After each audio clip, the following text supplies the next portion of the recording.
Buena cabros, ¿cómo están? Acá su y youtuber de confianza, Founders23, y hoy día vamos a resolver una gran incógnita de nuestro fútbol. ¿Realmente Augusto Pinochet construyó o financió la construcción del Estadio Monumental de Santiago de Chile? Lo descubriremos ahora. Gran video de Navangol, muy buen canal, se lo recomiendo bastante. Así que vámonos nomás. Cada vez que se enfrenta Colo-Colo y la U, el país entero se paraliza. Y como siempre, no solo se juega en la cancha, también queda la grande fuera de ella.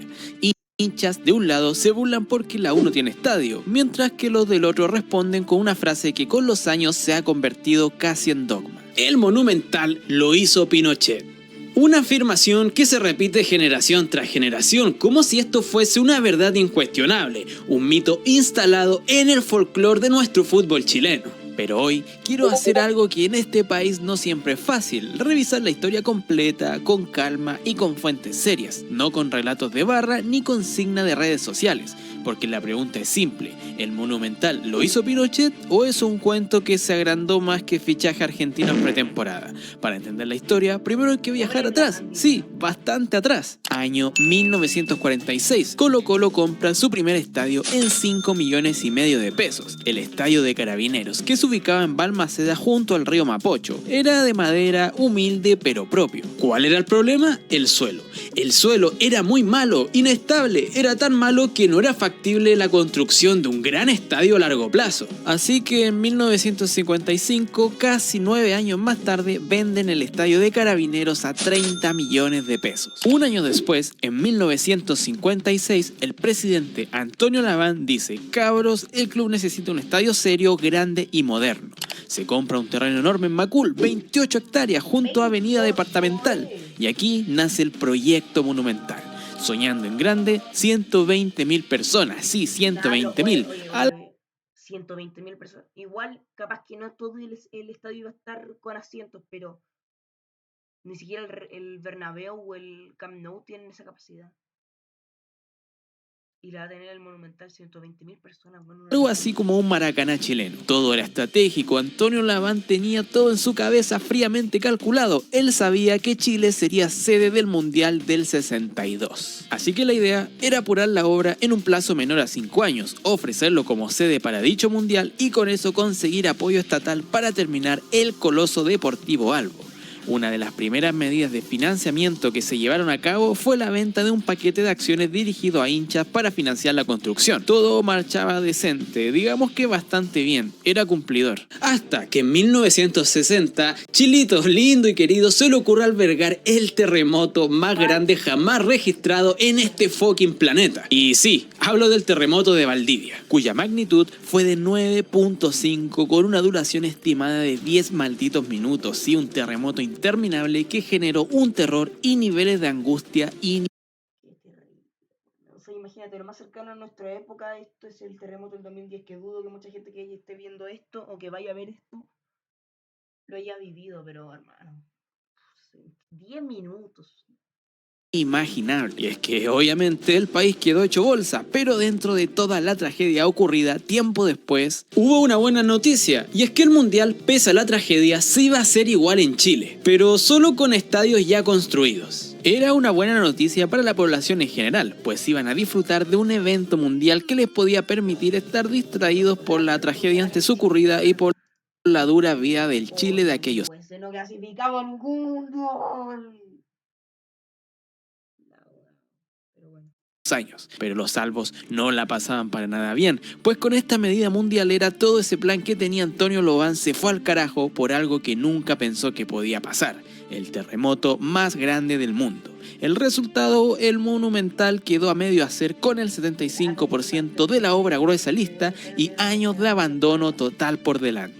Los 60 pasan, los 70 empiezan, el estadio avanza lento, o bueno, no lento, lentísimo. Se excava la gigantesca olla que todos conocemos, la cancha bajo el nivel del suelo, y se proyecta el segundo piso.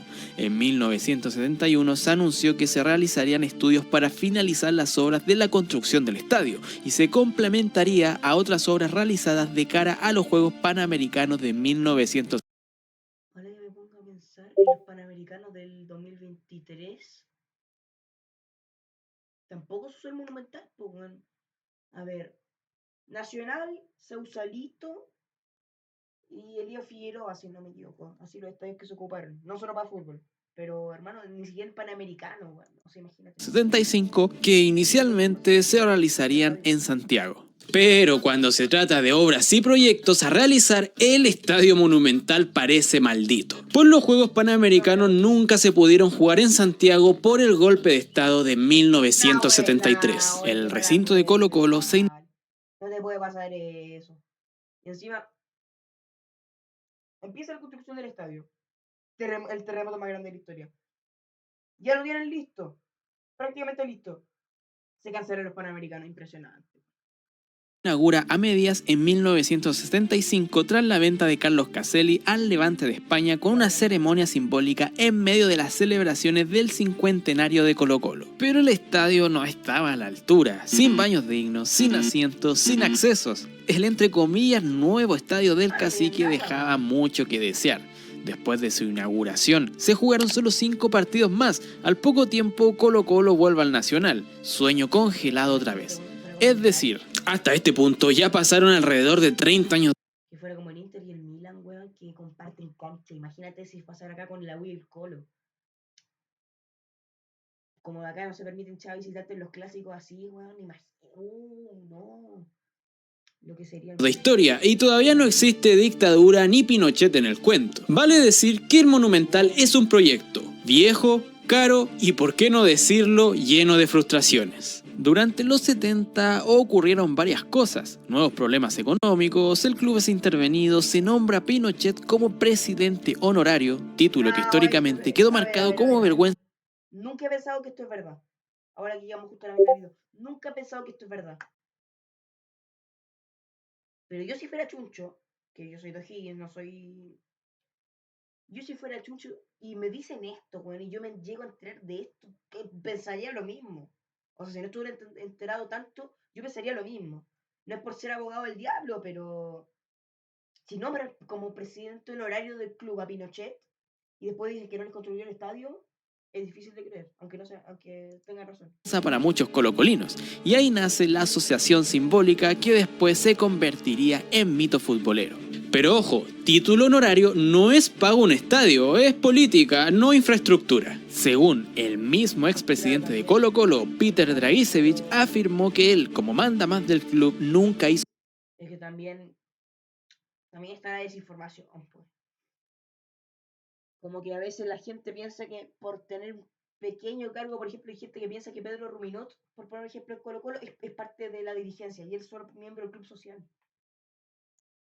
Presidente honorario a Pinochet, sino más bien era una especie de característica que tenía el cacique con todos los presidentes de la república. Por ejemplo, Alessandri y Allende también fueron presidentes honorarios del cacique. Pero a ver, si hablamos de un beneficio como tal, podríamos hablar del cierre perimetral del Estadio Monumental, hecho con obreros del PEM, o más conocido como el Programa del Empleo Mínimo. Este beneficio consistía en la construcción del muro que rodea el estadio y a cambio expropiación de terrenos del club. Negocio nada conveniente que es considerada por muchos más pérdida que ayuda real para el club. De hecho, podríamos decir que es una especie de canje, o sea, constrúyeme el cierre perimetral del estadio y yo te cedo una parte de mis terrenos. Fue un mutuo acuerdo, no hubo transacción de dinero y como dije anteriormente, esto no fue para nada negocio para Colo-Colo. Y así nos vamos moviendo hacia los 80, año clave, plebiscito del 88, se acerca la votación, Pinochet quiere apoyo y juega su última carta, pues él sabía muy bien que Colo-Colo quiere estadio.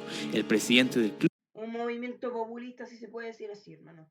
O sea, ¿qué mejor que ayudar a hacer que por fin el club más popular del país tenga el estadio que merece o que quiere? Y si estáis buscando esa aprobación.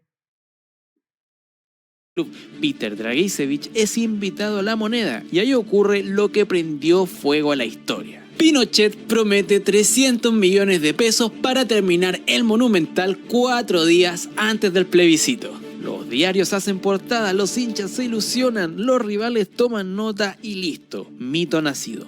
No había ni cemento todavía en el Monumental, pero el mito ya estaba puesto en el andamio. ¿Y qué pasó después con los 300 millones? Respuesta oficial declarada por los mismos dirigentes de Colo-Colo: nunca llegó un peso. Nah, un papelón. No, un papelón. No, o sea, lo hizo, se ganó los votos, no cumplió. Un papelón, weón. Impresionante. No. Qué lata. Hermano, el acto populista que hace Pinochet de prometer completar la cancha del Colo para ganarse los votos 4 días antes del plebiscito. Y después deja la weá tirada. Ahí deja el proyecto, o sea, imagínate. Más chanta. Ni piscina, ni gimnasio, ni sede social, ni multicancha, nada. El ofrecimiento fue político, el aporte no se concretó. Hermano, esto es súper poco serio de mi parte. Fue una medida de crecimiento, fue poco serio de mi parte, pero hermano, si veo esta imagen no puedo... Que no se malinterprete, no quiero que se me vincule a ningún lado político, pero hermano, esto me recuerda mucho a la escena cuando está pasando Darth Vader en Star Wars, que hace como así, que es exactamente lo mismo, hermano, se está pasando con la capa y con Palpatine. Sin querer insultar a nada, pero se parece mucho. No sé por qué a lo mejor soy el único que se le viene a la mente. Político, el aporte no se concretó, fue una medida desesperada de Pinochet para recibir apoyo a solo días de que se concretara el plebiscito. Pero como dicen por ahí, el daño ya estaba hecho. El relato había nacido, ese fue el gol más importante del mito y lo hicieron sin tocar la pelota. A lo largo de toda esta investigación que he hecho, doy fe que no sale en ninguna parte de que esos 300 millones llegaron a Colo-Colo, pero entonces quizás te estás preguntando: pero entonces, ¿cómo terminaron el estadio, weón? Si no les pasaron la plata, ¿cómo lo hicieron? ¿Concesiones? ¿Alguna venta a un jugador? ¿Cómo se terminó entonces el Estadio Monumental de Colo-Colo? Según lo que investigué, con lo siguiente y en este orden cronológico: venta de Hugo Rubio al Boloña, que le reportó a Colo-Colo alrededor de $720.000, una cantidad estratosférica. ¿Cuánto? Boloña, que le reportó a Colo-Colo alrededor de 720. Hermano, o sea, para la época eso es una barbaridad, es como... Hermano, es como el fichaje de Salomón Rodríguez, un poquito más caro. $20.000, una cantidad estratosférica de plata para la época. También hubo una colotón televisiva con Cecilia Bolocco, César Santis y el público donando. Fue una colecta que se realizó pocos días antes del plebiscito. Esta tenía como objetivo obtener recursos para financiar la segunda etapa de la construcción del estadio. Esta colotón fue transmitida por televisión con grandes figuras de la época, donde se recibieron donaciones de hinchas y empresas. Qué entretenido igual. Así hacer una colotón, como le habían dicho. Es un proyecto interesante, bueno.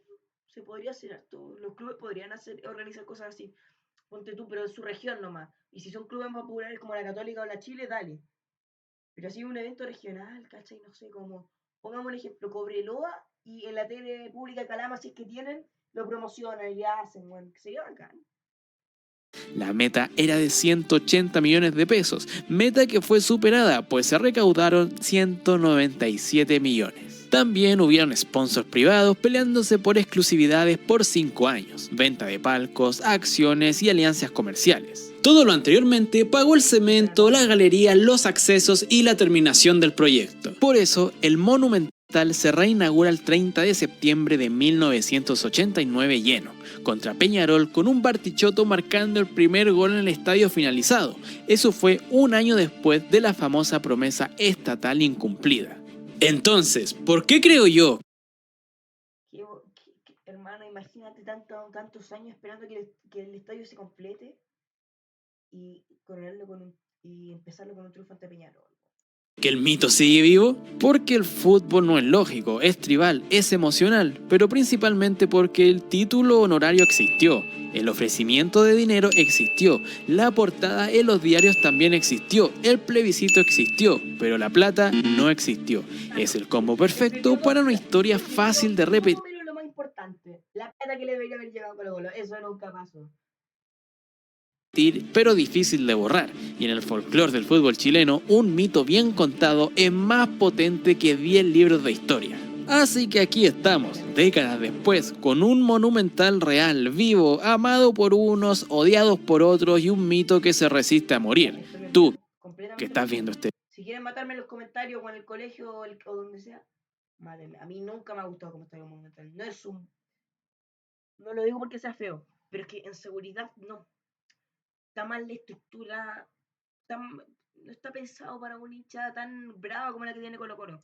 Es el tema. video, ¿crees que el mito sigue por ignorancia, por rivalidad o porque simplemente es divertido tener un amigo imaginario? Te leo abajo, yo tengo mi teoría, pero ahora quiero la tuya, así que estaré atento leyendo cada uno de sus comentarios. Si te gustó este video, por favor dale like, compártelo con tus amigos, suscríbete y deja un comentario. Así que ya saben, cabros, sobre todo los chunchos, mis amigos, se los digo. Si vuelven a decir que Pinochet le construyó el estadio a Colo Colo, les dejo el link de este video. Así que eso nomás, cabros, muchas gracias. Muchas gracias, yo me voy. Este video se acaba. Denle like, comenten si es que les dejan, suscríbanse y todas esas estupideces que decimos los youtubers. Nos vemos y aguante el capo de provincia, viejo.